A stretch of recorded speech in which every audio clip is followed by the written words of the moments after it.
It's a quick stop on a Saturday. Fluorescent lights, sale racks, the soft hum of a strip mall morning. You step into a Lane Bryant outlet in Tinley Park and everything feels ordinary. Until the door chime sounds again. A man walks in, and within moments, the air changes. The kind of change you don't notice until it's too late. When casual conversation dies, when your body realizes the room has turned dangerous, when the smallest sounds suddenly feel loud enough to betray you. Minutes later, 5 women will be laying dead in the back of that store, executed after being bound, while the 6th, wounded and terrified, will survive long enough to tell the police what happened. The killer's voice will be captured on a 911 call. His description will be detailed. The case will become national news. And yet, year after year, the most important detail, the name of the person who did it, remains missing. In one of the most chilling, unsolved mass murders in America, the suspect didn't just vanish. He walked out like he knew he would never be caught. No problem. All units stand by. I'm at the corner of Pleasant Hill and John Young Freeway.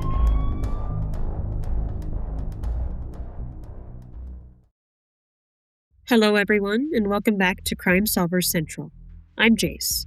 And I'm Charlie. And before we jump in, we want to say this up front. This isn't our normal type of case. We usually cover a lot of missing persons, single victim homicides, and long-running mystery cases. This one is different. It's a mass murder, and the brutality is hard to even put into words. We found it interesting for a specific reason.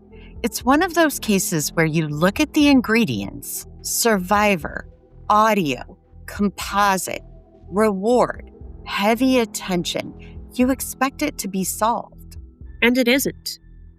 And that gap between this should have a name attached to it and it still doesn't is exactly why it sticks in people's minds. What makes this case hit so hard is how personal and controlled it feels. This wasn't chaos spilling out into the street. This was someone taking command of a small space and turning it into a nightmare. Quietly, efficiently, and without leaving the kind of trail you'd expect.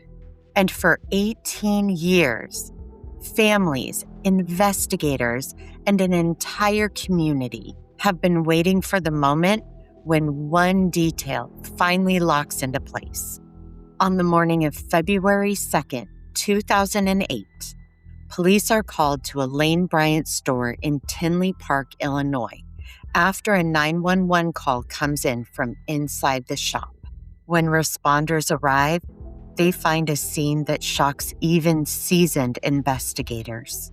5 women have been shot and killed in the back room, and 1 woman has survived a gunshot wound. The victims' hands had been restrained behind their backs before the shootings. The case is treated as a robbery that ended in horrific violence. The suspect description is unusually specific, down to height, build, hair, and even beads on a braid. But despite that, despite evidence, despite tips, the identity of the killer remains unknown.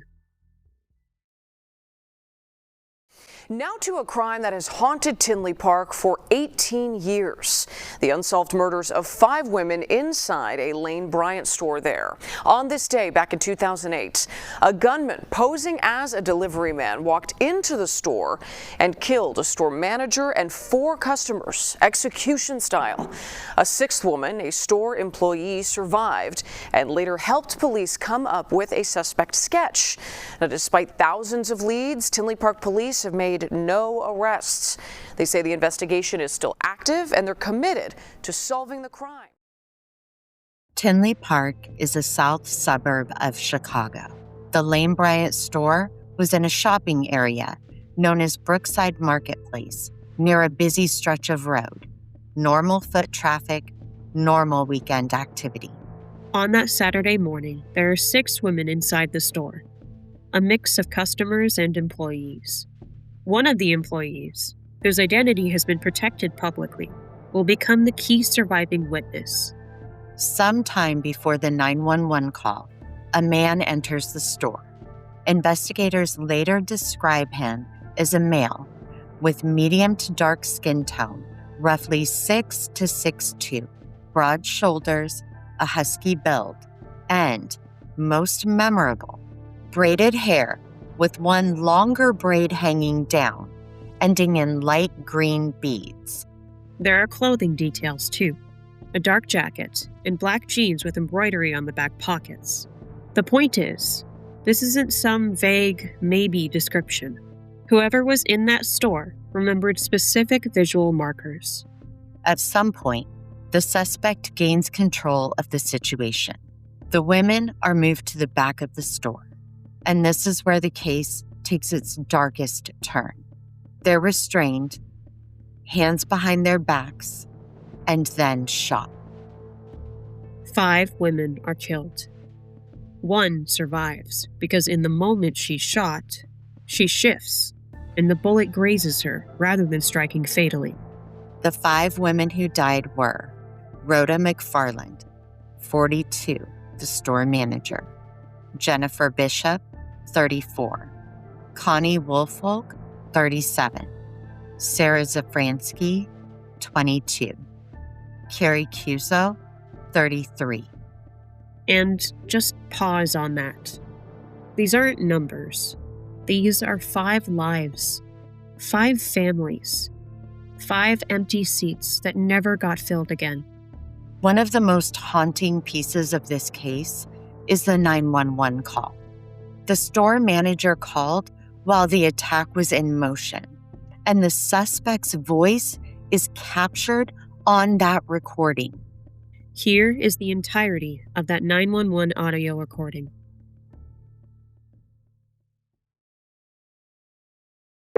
911 emergency. Lane Bryant.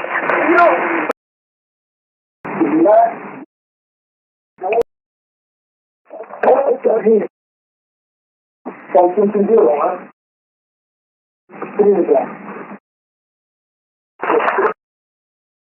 That up here.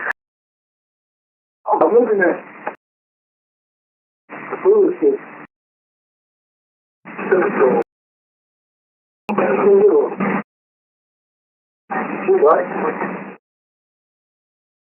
From the outside, you'd think survivor plus audio plus composite plus massive attention equals solved. But unfortunately, real investigations don't work like equations. A suspect can be described perfectly and still vanish if they blend into a large metro area, if they have no prior record that matches evidence, if they're transient, or if the key connection, someone who recognizes him, never makes the call. The Tinley Park Police Department has released composite imagery, including a more lifelike depiction created with help from the surviving witness and Illinois State Police. And the official reminder on the case is blunt. The offender is still at large and considered armed and dangerous. There is a $100,000 reward for information leading to an arrest. And importantly, the official page states the reward is not dependent on conviction. So the emphasis is on identifying and locating the person responsible. The official tip line and tip email are also publicly posted. The tip hotline is 708-444-5394. The tip email is lanebryant.tipline@tinleypark.org. A lot of coverage frames this as a robbery that exploded into violence. And sure, a robbery can escalate, but the level of control, restraint, and execution-style killing raises a hard question. Was robbery the goal or the cover? Because if you're there for the money, you're taking the fastest route, register, safe, out the door. You're not typically taking the time to bind people and eliminate every witness. Unless you walked in already planning to leave no witnesses. And that changes the mental picture. That's no longer a panic spiral. That's intention. The hands being restrained behind the back is another layer because it suggests forethought. It suggests the suspect came equipped or at least felt comfortable improvising control. And it's also psychological. That's exerting dominance. That's making people helpless. One survivor changes everything because the survivor is the link to the suspect's voice, movement, mannerisms, how he spoke, what he said, and how he acted. But it also means the suspect made a mistake. And mistakes are where cases break open, if they're tied to the right person. Cornrows, one long braid, beads, those are memorable. Which puts pressure on the idea that he was a complete stranger. Because if that description matches someone in the community, a workplace, a social circle, someone else should have clocked it. Unless fear, loyalty, or self-preservation kept them quiet, or unless that look changed quickly after. Another thing, we're in a shopping center, daytime, a suburban area, and the suspect still escapes. Which implies either luck, planning, or help. Maybe a getaway vehicle positioned well. Maybe knowledge of the area. Maybe someone waiting. In 2008, 5 women were killed inside a suburban Lane Bryant store. Police say a robber took the store manager, an employee, and 4 customers to the back of the store and shot them. This case remains the largest unsolved mass murder in modern American history. And now a documentary film is in the works. Lexi Suter has the story. This case is not solved. Everyone in Chicago should take this personally. Filmmaker Charlie Min is motivated by the fact that the killer of 5 innocent women still hasn't been found. We need activism. We need awareness. We need attention. All the A's you could think about. We need anger. Min is deep in production of his documentary, Who Killed These Women? The Tinley Park 5. The simplest theory is the one often repeated. It began as a robbery, and the suspect decided at some point that leaving witnesses was too risky. That could be because he showed his face, because something went wrong, because he heard sirens, or because he panicked. The problem is, the restraint and execution-style shootings feel less like panic and more like procedure. This theory says the suspect walked in already committed to killing anyone present. If that's true, the robbery might be a misdirection. Something that makes the crime easier to explain, easier to rationalize, and harder to tie to a personal motive. This is the uncomfortable one. What if one person in that store was the reason he walked in? That doesn't mean the others were less important. It means they were trapped in the blast radius of someone else's conflict. But in a retail store, on a normal morning, how would a killer know who would be there? Exactly. That's why it's hard. It would suggest either surveillance, a schedule, inside knowledge, or a mistaken assumption. Some cases feel too clean for one person, especially when the escape is flawless. That leads people to wonder, was there a second person outside? A lookout? A driver? Not a fact, just a possibility. But it's one of those theories that persists because it explains the clean exit.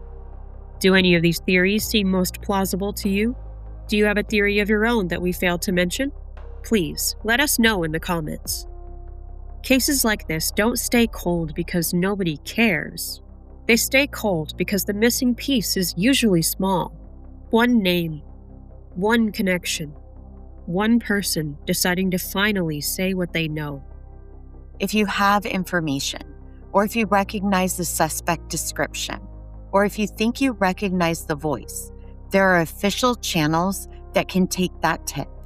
According to Tinley Park's official Lane Bryant homicide investigation page, you can contact The tip hotline at 708-444-5394, or the tip email, lanebryant.tipline@tinleypark.org. That official page also notes a $100,000 reward for information leading to an arrest, and states the reward isn't dependent on conviction. And if you'd rather share something with us, maybe you're not sure what you know, maybe it's something you heard years ago, you can also send tips to Crime Solvers Central, and we can help route the information to the right authorities. As always, don't post accusations online. Don't harass people. Don't internet solve in a way that damages people's lives. But if you have a legitimate tip, something specific, put it where it belongs, in the hands of investigators. We'll be in the comments reading your thoughts and keeping the conversation respectful. If you want more cases like this, cases that still have a chance, subscribe to Crime Solvers Central, turn on notifications, and share this episode so it reaches the one person who might recognize what matters.